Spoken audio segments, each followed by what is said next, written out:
जय हिंद दोस्तों। I hope आप सभी लोग अच्छे होंगे और अपने परीक्षा की तैयारी अच्छे से कर रहे होंगे। दोस्तों आज हम लोग आपके लिए रीजनिंग का एक नया प्रैक्टिस सेट लेकर आए हैं जो इसका पार्ट नंबर 32 है। अगर आप पार्ट नंबर 31 नहीं देखे हैं प्लेलिस्ट सेक्शन में जाकर देख सकते हैं। आइए बच्चों बिना देरी करते हुए हम लोग अपने प्रश्नों की चर्चा करते हैं। सबसे पहला प्रश्न हमारा ये पूछ रखा है आपसे कि दिए गए प्रश्न में आपको संबंधित संख्या को ज्ञात करना है। संबंधित संख्या कैसे ज्ञात करते हैं बच्चों, इतने प्रैक्टिस सेट में आपको ये तो आ ही गया होगा। देखते हैं पहले रिलेशन क्या दे रखा है एक दूसरे के बीच। बच्चों 25 से 37 के बीच आपका कैसा रिलेशन नजर आ रहा है। आप 25 को देखोगे पाओगे ये 5 का स्क्वायर है ना बच्चों, ये 5 का स्क्वायर है। लेकिन 37 जो है ये 6 का स्क्वायर तो है नहीं। लेकिन बच्चों देख रहे होगे जो रेशियो में दे रखा है इसमें एक प्लस करके दे रखा है। कहने का अर्थ ये है बच्चों 6 का स्क्वायर तो किया है उसमें +1 कर दिया है तो हमारा कितना आ जा रहा है 37 आ जा रहा है। यही प्रोसेस हम अपने अगले टर्म पे अप्लाई करते हैं बच्चों। अगर अप्लाई करने पे रिजल्ट आ रहा है तब तो सही है, नहीं तो किसी और विधि से चेक करेंगे। आइए बच्चों अपने अगले विधि पे चेक करते हैं। ये किसी का परफेक्ट स्क्वायर है बच्चों, बिल्कुल है, ये 7 का एकदम परफेक्ट स्क्वायर है। तो 7 का स्क्वायर कितना होता है 49। अब इसमें क्या कर रहे थे, साथ में ही एक जोड़ दे रहे थे, उसका स्क्वायर कर दे रहे थे, प्लस उसमें स्क्वायर के साथ +1 कर दे रहे थे ना बच्चों। तो 7 के बाद अगली संख्या क्या आती है, 8 आती है। अब 8 का हम लोग स्क्वायर करते हैं, ठीक, उसके बाद इसमें +1 कर देते हैं। बच्चों 8 का स्क्वायर कितना होता है 64 होता है। 8 का स्क्वायर 64 होता है और +1 करोगे तो कितना हो जाएगा 65। आपका बच्चों किसी ऑप्शन में 65 दे रखा है, आपका ऑप्शन नंबर बी में देखोगे तो 65 दे रखा है। कहने का अर्थ है बच्चों इसका इसी विधि से ये जो क्वेश्चन है आपका सॉल्व हो जाएगा। तो ऑप्शन नंबर बी इसका करेक्ट उत्तर हो जाएगा। आते हैं अपने अगले प्रश्न पर। अगला प्रश्न आपका क्या पूछ रखा है, ये आपसे पूछा है कि प्रथम दो शब्दों के बीच के संबंध के आधार पर अनुपस्थित शब्द का पता लगाएं। प्रथम दो संबंध बच्चों शब्द क्या है, वृत्त और प्रदेह, और किसका लगाना है, वर्ग, और जो अगला शब्द होगा उसके बीच हमें संबंध का पता लगाना है। तो बच्चों संबंधित जो शब्द से प्रश्न आते हैं उनमें पहले हम लोग रिलेशन ढूंढते हैं। पहले दूसरे में वृत्त में और परिधि में क्या रिलेशन है बच्चों, वृत्त में और परिधि में क्या रिलेशन है। आपको पता होगा कि परिधि जो है वृत्त का वो लंबाई के आधार पर है बच्चों, क्या लंबाई के आधार पर। तो अब इसमें आप वर्ग का लंबाई के आधार पर क्या देख सकते हो बच्चों, अब वर्ग का लंबाई के आधार पर इनमें परिमाप होता है ना। वर्ग का जो है वो लंबाई के आधार पर बच्चों परिमाप होता है। जैसे वृत्त का लंबाई के आधार पर परिधि है, वैसे वर्ग का लंबाई के आधार पर परिमाप है। परिमाप किस ऑप्शन में दे रखा है, ऑप्शन नंबर आपका डी में दे रखा है। तो ऑप्शन नंबर डी बच्चों इसका सही उत्तर हो जाएगा। आते हैं अपने अगले प्रश्न पर। अगला प्रश्न आपका क्या है, ये आपसे पूछ रखा है कि दिए गए अनुक्रम में आपको कौन सी संख्या गलत लगती है, कौन सी संख्या गलत है बच्चों। अब देखते हैं हम लोग एक एक करके चेक करते हैं। 14 देखते हैं। अगर हम लोग बात करें तो सबसे छोटी संख्या इसमें बच्चों 14 है। क्या हम लोग सबसे पहले चेक कर सकते हैं कि ये संख्या घटते हुए क्रम में चल रही है बच्चों, ये तो चेक करने की बात नहीं, ये दिख रहा है आपको। लेकिन इसमें डायरेक्टली चेक करो क्या बच्चों हर कोई किसी एक नंबर से डिविजिबल हो जा रहा है। सबसे छोटी कितनी है 14 है, तो हम लोग बच्चों 14 से ही चेक काट कर देख लेते हैं। 126 को अगर आप 14 से डिवाइड करो बच्चों, 126 से आप 14 को डिवाइड करो तो क्या कटेगा बच्चों, कितना होगा 126 का आधा कितना होता है 63, 14 का आधा कितना होता है 7। अब 7 से 63 बच्चों कट जाता है ना, 7 से 63 कट जाता है, 6 7 9 जा 63 होता है। तो कहने का अर्थ है बच्चों पहली संख्या तो 14 से पूर्ण रूप से कट रही है। दूसरा देखते हैं बच्चों 98 क्या 14 से कट जाएगा, 98 क्या 14 से कट जाएगा बच्चों, बिल्कुल कट जाएगा 98। 70 14 से कट जाएगा, बिल्कुल कट जाएगा बच्चों, क्योंकि 14 5 जा 70 होता है, इसको हम लोग जानते हैं। तो 70 भी कट जाएगा। वैसे 41 को चेक करो बच्चों, 41 क्या 14 से कट जाएगा, 41 तो 14 से कटेगा नहीं, क्योंकि इसके जो लास्ट डिजिट है बच्चों सिंगल डिजिट है वो 1 है, 1 और 14 जो है वो इवन नंबर है, तो इवन ऑड से कटेगा नहीं, ऑड इवन से कटेगा नहीं बच्चों। कहने का अर्थ है बच्चों इनमें 126 98 70 और 14 ये तो बच्चों 14 से सभी विभाजित हो जा रहे हैं, लेकिन आपका 41 जो है ये 14 से विभाजित नहीं हो रहा है। आपसे पूछ रखा है कौन सी संख्या गलत है, तो क्या बच्चों 41 आपको गलत नजर आ रहा है, बिल्कुल आ रहा है। तो ऑप्शन नंबर कौन सा सही हो जाएगा बच्चों, ऑप्शन नंबर सी इसमें एकदम सही उत्तर हो जाएगा। आते हैं अपने अगले प्रश्न पर। अगला प्रश्न आपसे बच्चों पूछ रखा है कि दिए गए प्रश्न में आपको विलुप्त संख्या ज्ञात करनी है। क्या ज्ञात करना है बच्चों, आपको इसमें विलुप्त संख्या ज्ञात करनी है। अब विलुप्त संख्या ज्ञात करने के लिए बच्चों ये जो स्क्वायर की तरह प्रश्न पूछा जाता है, इसमें हम लोग या तो ऊपर से नीचे जाते हैं, दैट मीन वर्टिकल जाते हैं, या तो फिर दाएं से बाएं जाते हैं, बाएं से दाएं जाते हैं मतलब वर्टिकल जाते हैं। तो बच्चों इस तरह की प्रश्न जितने भी हैं उनमें आप सबसे पहले रिलेशन नज़र मतलब रिलेशन को देख लो, क्या आपको कोई रिलेशन नज़र आ रहा है। तो इस तरह के बच्चे प्रश्न कैसे सॉल्व करेंगे। अब आप देखिए 8-15 से क्या हम 22 किसी प्रकार ला सकते हैं। 8 और 15 से क्या बच्चों 22 हम किसी प्रकार ला सकते हैं। तो बच्चों 8 और 15 जब जोड़ोगे तो आप 22 तो होगा नहीं। कहने का अर्थ है इन दोनों संख्याओं को अगर आप ऐड भी कर दो तो 22 नहीं होगा। तो कहने का अर्थ है बच्चों कि इस तरह ये वर्टिकल में आपकी श्रृंखला नहीं चल रही है। अब देखते हैं बच्चों, सॉरी वर्टिकल नहीं बच्चों, हॉरिजॉन्टल में नहीं चल रही है। आप वर्टिकल में देखते हैं 8 और 29 से किस प्रकार यहाँ आया है। थोड़ा लॉजिक लगाइए बच्चों, 8 में आप कितना जोड़ दो 29 आ गया है। आप 8 में अगर 21 को ऐड कर दो, 8 में 21 को ऐड कर दो, क्या 29 आएगा? बिल्कुल आएगा। अब अगला स्टेप क्या होगा बच्चों 29, अब 29 में भी आपको 21 जोड़ना है। अगर अगली संख्या आ रही है तो बच्चों इस प्रकार की श्रृंखला चल सकती है। तो अगर जोड़ने पे आ रही है बच्चों 29 और 21 को जोड़ोगे तो 50 आएगा। कहने का अर्थ है बच्चों कि इस तरह की श्रृंखला ये चलती हुई नजर आ रही है। अब ऐसे इसको चेक कर लेते हैं बच्चों। आप देखो 22 में क्या जोड़ रहे हो 43 आ रहा है। 22 में आप क्या जोड़ रहे हो 43 आ रहा है, तो 21 जोड़ रहे हो। 22 में आप 21 जोड़ोगे 43 आ जाएगा। वैसे 43 में कितना जोड़ दो बच्चों, 43 में भी आप 21 को ऐड कर दो।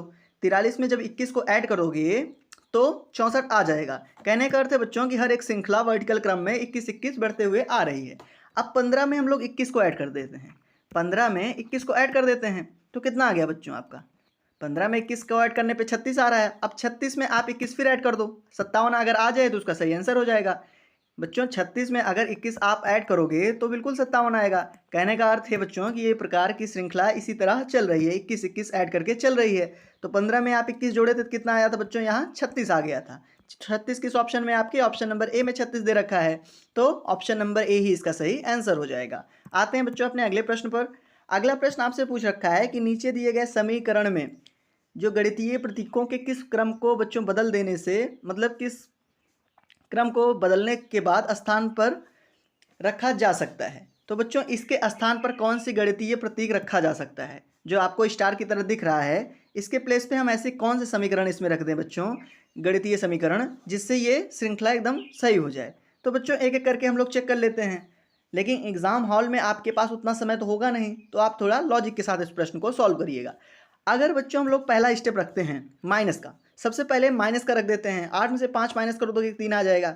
दूसरा बच्चों अगर 5 9 के बीच में मल्टीप्लाई होगा तो 5 9 जा कितना हो जाएगा बच्चों, 5 9 जा कितना होता है, 5 9 जा 45 होता है। लेकिन 45 बच्चों 45 से अगर आप 8 को माइनस करोगे तो क्या 31 आएगा। 45 से 8 माइनस करोगे तो 31 आएगा, नहीं आएगा। कहने का अर्थ ये बच्चों कि पहला जो दे रखा है गणितीय प्रतीक ये गलत है। हम लोग बच्चों अगर लॉजिक लगाएं थोड़ा तो क्या हम इसमें देख सकते हैं कि पहले इंटू करने पे हमारा प्रोसेस बन नहीं सकता है। 8 5 40, अगर ऑप्शन नंबर डी को हम लोग चेक करें, पहले इंटू का प्रोसेस और किसी में नहीं बच्चों, डी में दे रखा है तो डी को चेक करते हैं। 8 इंटू अगर हम लोग 5 करें और -9 करें तो इक्वल टू क्या 31 आ सकता है बच्चों। सॉल्व कीजिए, 8 5 40 हो गया, 40 में से आप 9 को माइनस करोगे कितना आएगा, 31 आएगा। बच्चों जब भी इस तरीके से आपको प्रश्न मिले तो आप डायरेक्टली उसमें लॉजिक के साथ सॉल्व करना, आपका समय बचेगा। तो ऑप्शन नंबर डी ही बच्चों इसका करेक्ट उत्तर हो जाएगा। आते हैं अपने अगले प्रश्न पर। अगला प्रश्न आपका क्या पूछ रखा है, ये पूछा है यदि 7 को कूट भाषा में 23 136 लिखा जाए तो 8 को 3 4 5 7 9 लिखा जाए तो 9 को कैसे लिखा जाएगा। बच्चों इसमें रखा है यदि लगाया है, यदि लगाया है मतलब उसके एकदम एग्जैक्ट स्थानीय मान पे जो आने की बच्चों लिखने की चांस होता है वो बहुत कम होता है। अब 7 का स्थानीय मान कितना होता है बच्चों, आप सब जानते होंगे। तो 7 का स्थानीय मान 2 तो होता नहीं है। कहने का अर्थ है बच्चों कि ये अपने स्थानीय मान पे नहीं लिखा है। अब देखो बच्चों चेक करो, क्या 7 में आपको 7 और 8 में मिला के 9 की सारी स्पेलिंग्स आपको मिल जा रही थी, मतलब सारा अल्फ़ाबेट आपको मिल जा रहा है। आप ध्यान से देखोगे एन अगर देखो आप तो एन 7 में मौजूद है, आई देखो आई बच्चों 8 में मौजूद है, एन फिर इसमें 7 में ही है, और ई भी बच्चों आपको इसमें दे रखा है, दोनों में दे रखा है। और देख ले तो एक बच्चों ई का जो प्लेस नंबर है क्या दोनों में वो सेम दे रखा है। इसमें ई का प्लेस नंबर 3 है, सॉरी बच्चों वाइट पेन हो गई। इसमें देखो ई का जो 7 नंबर है बच्चों वो 3 है ई का। अब इसमें देखो ई का क्या है, इसमें भी ई का 3 दे रखा है। कहने का अर्थ है बच्चों कि इन्हीं दोनों में 9 का पूरा प्लेस वैल्यू छिपा हुआ है। अब 9 का हम लोग ढूंढ ढूंढ लिख लेते हैं, वही उसका सही आंसर हो जाएगा। 9 का लिखोगे तो बच्चों एन के प्लेस पे क्या दे रखा है हमें, एन के प्लेस पे 6 दे रखा है। आप एन ढूंढो, एन के प्लेस पे यहाँ पे आखिरी में 6 दे रखा है, तो एन की जगह 6 लिख सकते हैं। आई की जगह क्या दे रखा है बच्चों, आई की जगह आपको क्या दे रखा है, आई की जगह बच्चों आपको 4 दे रखा है ना, तो उसकी जगह 4 लिखते हैं। फिर एन की जगह बच्चों 6 दे रखा है तो फिर 6 लिख सकते हैं। और ई की जगह क्या दे रखा है बच्चों, आपको ई की जगह 3 दे रखा है तो 3 लिख लेते हैं। 6 4 6 3 आपका आंसर है। किस ऑप्शन में है बच्चों, 6 4 6 3 ऑप्शन नंबर बी में है, तो ऑप्शन नंबर बी इसका एकदम सही उत्तर हो जाएगा। आई होप बच्चों आपको इस तरह के प्रश्न में आगे से कोई समस्या नहीं होगी। आते हैं अगले प्रश्न पर। अगला प्रश्न आपसे पूछ रखा है, रोशन हार्दिक से लंबा है। बच्चों ये एक हम ले लेते हैं व्यक्ति जिसका नाम है रोशन, ये किससे लंबा है, हार्दिक से, इसको ले लेते हैं बच्चों हार्दिक, ठीक। और क्या रखा है, हार्दिक सुनील से छोटा है। अब हार्दिक सुनील से छोटा है, ठीक बच्चों, ये हार्दिक हो गया, हार्दिक सुनील से छोटा है। और कह रहा है निजा हैरी से लंबी है, निजा हैरी से लंबी है। अब एक के लिए बच्चों हम लोग निजा बना लेते हैं, ठीक, निजा और हैरी से लंबी है, तो यहाँ हम लोग एच बना लेते हैं, इससे निजा क्या है, लंबी है। ये बच्चों जो निजा है ये हैरी से लंबी है, किंतु हार्दिक से छोटी है, किंतु हार्दिक से छोटी है। हार्दिक से बच्चों क्या छोटी है, निंजा छोटी है। हैरी से तो लंबी है लेकिन निंजा जो है हार्दिक से छोटी है, तो इससे छोटी हो गया, ठीक बच्चों। उसके बाद का रखा है सुनील जो है वो रोशन से छोटा है। सुनील बच्चों रोशन से छोटा है। ये बच्चों हमने इसको बनाया था किसके लिए, सुनील और हार्दिक का कंपैरिजन किए थे, तो ये किससे छोटा है, रोशन से छोटा है। उसके बाद पूछ रखा है कि सबसे लंबा कौन है। बच्चों आपको आमतौर पे दिख रहा होगा कि हार्दिक सुनील से छोटा है, ठीक। निंजा जो है हैरी से लंबी है किंतु हार्दिक से छोटी है। बच्चों निंजा हैरी के बीच में तो सबसे बड़ा हार्दिक हो गया ना, निंजा और हैरी के बीच में, क्योंकि जो हैरी है बच्चों वो निंजा से लंबी है और जो निंजा है वो हार्दिक से छोटी है, तो इसमें सबसे छोटा कौन हो गया, हार्दिक हो गया। वो सॉरी बच्चों सबसे लंबा हार्दिक हो गया, लेकिन हार्दिक तो बच्चों सुनील से छोटा है, तो इसमें कौन सबसे बड़ा हो गया, सुनील हो गया। लेकिन सुनील कह रखा है बच्चों वो रोशन से छोटा है, सुनील जो है वो रोशन से छोटा है, तो इसमें सबसे लंबा कौन हो गया बच्चों, सबसे लंबा रोशन हो गया। तो रोशन किस ऑप्शन में आपका दे रखा है, देखते हैं आप देखोगे तो रोशन ऑप्शन नंबर सी में दे रखा है, तो ऑप्शन नंबर सी इसका एग्जैक्ट आंसर होगा। आई हो बच्चों प्रश्न आपको अच्छे से आ गया होगा। आते हैं अपने अगले प्रश्न पर। अगला प्रश्न आपसे पूछ रखा है कि दिए गए विकल्पों में विषम पद छाटिए। क्या दिया है बच्चों, दिए गए विकल्पों में आपको विषम पद छाटना है। देखो बच्चों आमतौर पे आप देखोगे जो इस तरह के प्रश्न आता है वो जनरली किसी वैरायटी से पूछा जा सकता है या फिर किसी उसकी विशेषता के आधार पे पूछा जा सकता है। इसमें देखो बच्चों क्या पूछा है, टमाटर दिया है, आलू दिया है, गाजर दिया है, प्याज दिया है। अगर हम सब्जियों की बात करें तो बच्चों इनमें सब सब्जी मतलब इसके जो जात के अनुसार पर नहीं पूछा है। अब देखते हैं क्या बच्चों इसका जो है कुछ ऐसा पूछा है जो इसके विशेषता के आधार पे पूछा है। बच्चों देखो गाजर जो होती है, आलू जो होता है और जो प्याज होती है, ये तीनों जमीन के अंदर लगने वाले फल हैं। कहाँ बच्चों, जमीन के अंदर लगने वाले फल हैं, ठीक। लेकिन टमाटर आपको पता होगा बच्चों ये जमीन के ऊपर लगता है, तो विषम शब्द आपको बताना था। गाजर आलू और प्याज एक जैसे शब्द हैं तीनों, विषम शब्द इसमें क्या हो गया बच्चों, विषम शब्द टमाटर हो गया, तो ऑप्शन नंबर ए इसका एकदम सही उत्तर हो जाएगा। अगले प्रश्न पर आते हैं बच्चों। अगला प्रश्न आपसे क्या पूछ रखा है, ये कह रखा है कि जब घड़ी में समय 7:20 हो रहा है तब घंटे की सुई तथा मिनट के सुई के बीच को बच्चों आपको इसमें कोड पूछ रहा है। जनरली बच्चों इस तरह का प्रश्न आपको एसएससी जीडी लेवल परीक्षा में पूछा जाता है, एसएससी संबंधित सभी परीक्षाओं में पूछा जाता है। अगर आपको इसको एक तरीके से सॉल्व करना हो तो कैसे कर सकते हो, इसके लिए बच्चों एक फॉर्मूला है थीटा। हम लोग मान लेते हैं एंगल क्या है बच्चों, वो थीटा है। 60 इंटू एच होता है माइनस 11 इंटू एम होता है, बाई में 2 होता है। तो बच्चों इसी फॉर्मूले पे हम लोग लिख देते हैं तो आंसर एज इट इज आ जाएगा। 60 इंटू एच, एच कितना दे रखा है, 7 दे रखा है, माइनस 11 इंटू एम, एम कितना दे रखा है बच्चों, एम आपका 20 दे रखा है बाई 2। अब इसको हम लोग सॉल्व करते हैं। 60 इंटू 7 करेंगे कितना आएगा, 7×42 होता है बच्चों 420, माइनस और 11 दूनी अगर करें 22 होता है तो मतलब इसका भी बच्चों 220 होगा और बाई 2 होगा। इसको आप सॉल्व करने में 220 आएगा बाई 2 होगा। 420 में से बच्चों आप अगर माइनस करो 220 को कितना आएगा, 200 आएगा और बाई 2 कर दो, इसको काटोगे कितना आएगा, 100 आएगा। तो कहने का अर्थ है बच्चों कि जो दोनों के बीच में कोण बन रहा है वो 100 डिग्री का बन रहा है। 100 डिग्री आपका किस ऑप्शन में दे रखा है, तो ऑप्शन नंबर ए में आपका 100 डिग्री दे रखा है। तो इसका करेक्ट आंसर क्या होगा, ऑप्शन नंबर ए आपका इसका करेक्ट आंसर हो जाएगा। आते हैं अगले प्रश्न पर बच्चों। ये आपसे पूछा है, आपको उस आकृति की पहचान करनी है जो पैटर्न को पूरा कर सकती है। उस आकृति की पहचान आपको करनी है बच्चों जो पैटर्न को पूरा कर सकती है। आप किसी आकृति को ध्यान से उठा के देख लो बच्चों, तो आपको प्रश्न समझ में आ जाएगा। अगर हम बात करें इस आकृति की, इसमें आप देख रहे होगे कि मतलब एक का अगर हम एक बॉक्स को किसी को ले लें, मानिए हम लोग इसी बॉक्स को लेते हैं, तो इसमें क्या हो रखा है। अगर बच्चों देखो इसमें बनेगा तो एज इट इज़ ये ऊपर बनेगा, लेकिन देख रहे हो ये जो है ये एकदम यहाँ कॉर्नर से नहीं शो कर रहा है, कॉर्नर से नहीं शो कर रहा है, ये कहीं बीच से शो कर रहा है बच्चों, ठीक, बीच से, और इधर भी कहीं बीच से ही शो कर रहा है ना।